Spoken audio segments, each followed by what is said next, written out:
On the previous video, I described a little bit about the spices, the nice smelling substances that went into the kitoret that was brought every morning and evening in the temple. That's the one that was brought on the small altar that we just learned about in the end of the previous parsha. In the end of Parshat KiTisa, the Torah talks about the small altar that's put in the middle section of the temple, the heichal. It's pretty close to where the menorah and the table, the shulchan with 12 breads stood. So on that altar, they used to bring nice smelling substances called kitoret. And now I want to discuss something else that's also brought in the beginning of this parsha, the ingredients that went into the anointing oil. There were also nice smelly substances, and as I mentioned in the previous short word, the previous short lecture, many of the ingredients of the kitoret also were the same as the ingredients in this anointing oil. But with regards to anointing oil, there are no other ingredients besides oil itself and those 4 that the Torah mentions. With kitoret, the Torah mentions 4 ingredients, but Chazal say there are a few others, as I said, altogether 11. But with anointing oil, there are only 4 ingredients that the Torah mentions. But there is a dispute as to how much of the second ingredient is put in. So the Torah says it mentions 4 ingredients. And it says that the first ingredient is myrrh. Some explain that it was an animal ingredient from musk deer, but others say it was something that grew from the earth. Myrrh, or one of the other ingredients. There are a few different opinions what this myrrh was. By the way, the Aramaic translation of this word is similar to Mordechai, Mardechia, and the sages say that it hints to Mordechai. And there are reasons why Mordechai is compared to a nice smelling substance that went into anointing oil. I'm not going to go into this right now. So it says that it was the weight of this was 500. 500 means 500 shekalim. Biblical shekel was something like close to maybe 18 grams or a little bit less. So 500 shekalim was the weight of the first ingredient, mardror. And the second ingredient says cinnamon bosem. Cinnamon might be cinnamon in English, right? It's actually a similar word, cinnamon or something similar to it.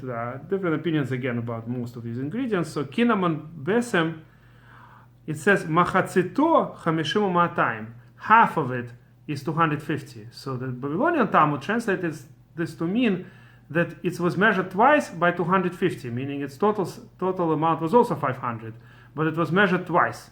That's the Gezeret HaKatuv. The Torah tells us that you have to do it in 2 halves. Half of it is 250, so you have to do 2 halves of 250. You might say, what's the reason for it? Well, one of the reasons is because when things are measured, they're usually not measured exactly. And twice what they used to measure as 250 was actually not the same as once for 500, depending on what was the overweight, if you could call it, the extras that were measured in such a case. I'm not going to go into this detail right now. The point of the matter, though, is that the total weight of the second ingredient, cinnamon possibly, was also 500 according to this. And then there is the amount of kaneh bosem, also 250, and kida, 500. That's the last 2 ingredients.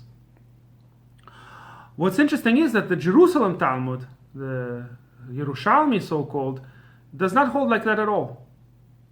It's a big surprise. One might think that, some sages even say that it's halacha leMoshe miSinai, that you have to take 500 of the second ingredient and you don't have to measure it twice. But according to Jerusalem Talmud, actually, the simple meaning of the verse is it's half of the previous one. Meaning what it's saying is that you take mardror 500, and then you take cinnamon, half of that, which is 250. So I found it very interesting because not very many people know about this Yerushalmi. A lot of people heard the drash, as most of the commentators here to this verse, the drash based on Bavli, on Babylonian Talmud, that the second ingredient was measured as 500 also, just like the first ingredient.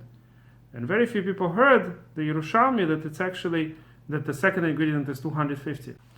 And by the way, I should add here that according to the Taamim, the notes that we have in our Masorah, right, the way the verses are read, there is a system of kind of musical notes called Taamim, which is much better than commas and other types of signs that usually in various other languages were developed. So the Taamim actually make for every word a specific position in the sentence. Besides the musical tone, it actually tells you where is the middle of the sentence, where is the quarter, where is the which word is connected to the next word, and which word you make a pause after. So depending on the Taamim, you could tell a lot about the meaning of the sentence. As of course the famous joke, a woman without her man is nothing, or a woman without her man is nothing. Right? Depending on where you put the comma, the meaning is exactly the opposite. Is it the woman that's the main one, and without her man cannot exist? Or is it that a woman without her man cannot exist? Right? Completely opposite meanings. So the question is, where is the comma according to Taamim? And it seems that the Taamim actually support the understanding of Yerushalmi. A lot of commentators noticed that, by the way. Look, this is how it's read with the Taamim. V'kinamon besem machatzito, meaning that the cinnamon, the cinnamon, is half of it, and that is 250.